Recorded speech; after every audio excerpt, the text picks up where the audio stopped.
Rendre hommage à nos aînés paraît une chose tout à fait naturelle et nécessaire, car personne ne bâtit sur rien, il n'y a pas des idées comme ça qui surgissent, il y a une histoire à laquelle on appartient, un héritage que nous avons reçu, celui de nos aînés.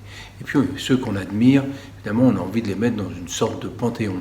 Et c'est ce que j'ai fait, mais j'ai appelé ça Zoo Mio, je trouvais ça plus amusant, plus sympathique, plus chaleureux, plus amical au fond. Car dans cette idée d'un zoo qui m'appartient, il y avait tous ces espèces d'animaux, ces personnages que parfois, justement, j'ai fait correspondre avec soit un objet, soit un animal. Par exemple, Harpe de Vie, c'est une cigogne. Bon, parce que ces sculptures me font penser à des œufs. D'ailleurs, le titre n'est pas Harpe cigogne, non, c'est les œufs de la cigogne. Et puis, de la même façon, lorsque j'ai fait Dadi Dada, il s'agit de Tristan Tzara. Et évidemment, j'ai fait un cheval. Parce qu'ensuite, je fais Picabia, qui est un renard, on pense évidemment, mais le titre est La danse de Saint-Guy, en référence à une de ses œuvres. Et puis Delaunay est un escargot.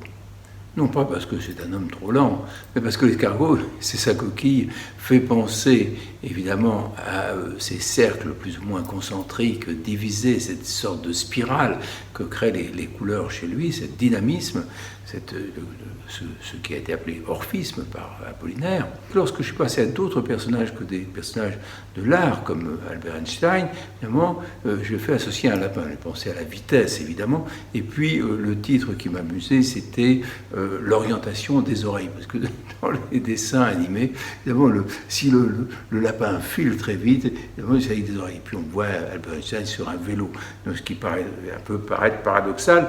J'ai fait aussi un portrait de Marinetti, parce que j'ai une grande admiration, comme vous le savez, pour le futurisme, et que j'ai appelé la fierté futuriste, avec un pan, on voit ce que ça veut dire, je n'ai pas la peine de l'expliciter, et peut-être plus amusant, plus à la fois aussi proche, voilà un tableau où on voit à la fois Blaise Cendrars et son ami Gabriel Lorrain. Ils sont côte à côte. Puis je les ai appelés les gauchers, je crois. Et puis j'ai dessiné des pingouins. Ben oui, parce que j'ai pensé, comme ils étaient tous les deux gauchers, ayant perdu leurs bras à la guerre, j'ai pensé aux manchots. Bon, autre titre, autre mœurs, c'est un drôle d'oiseau, c'est Antonin Artaud, un corbeau, évidemment on y pense très facilement. Et quant à Matisse, eh bien évidemment, on le voit avec son modèle, et ça devient Suzanne, le vieillard, évidemment, regarde Suzanne, c'est bien connu, et un poisson rouge. Alors ça s'appelle Suzanne, le vieillard et un poisson rouge. Voilà, et c'était un peu les Colette, ça s'appelait appelons un chat une chatte, hein, je crois qu'on comprend ça aussi très bien. Évidemment, Séléné de nos rêves, si on le lit autrement, hein, Séléné Desnos rêve, et Séléné, la déesse de la nuit, bien entendu. Alors voilà, il y a des jeux comme ça, mais qui se rapprochent évidemment des préoccupations de Desnos lorsqu'il écrit les petits poèmes très courts de Rose, c'est la vie, par exemple. Mondrian, enfin je pense que c'est, je ne sais plus d'ailleurs si c'est exactement le titre, et Mondrian, on voit cette espèce de chouette, espèce de sévérité de son visage d'ailleurs, et qui, avec ses crans, qui regarde comme ça, et qui évidemment est faite uniquement qu'avec des angles droits, des lignes droites, etc.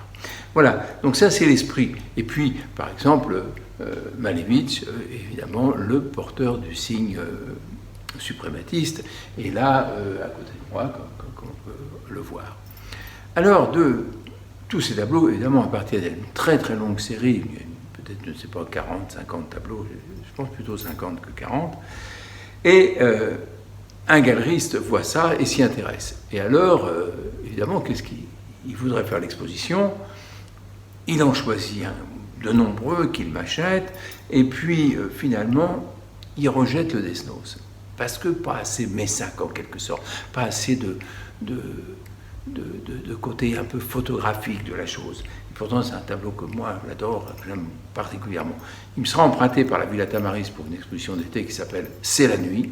Et là, je vais visiter cette exposition et je le vois sur un mur de 6-7 mètres de long, tout seul, ce petit tableau d'1 mètre par 1 mètre, et il tient toute la place. Il prend toute la place. Il occupe toute sa place. Alors, je suis très heureux de l'avoir gardé dans ma collection personnelle.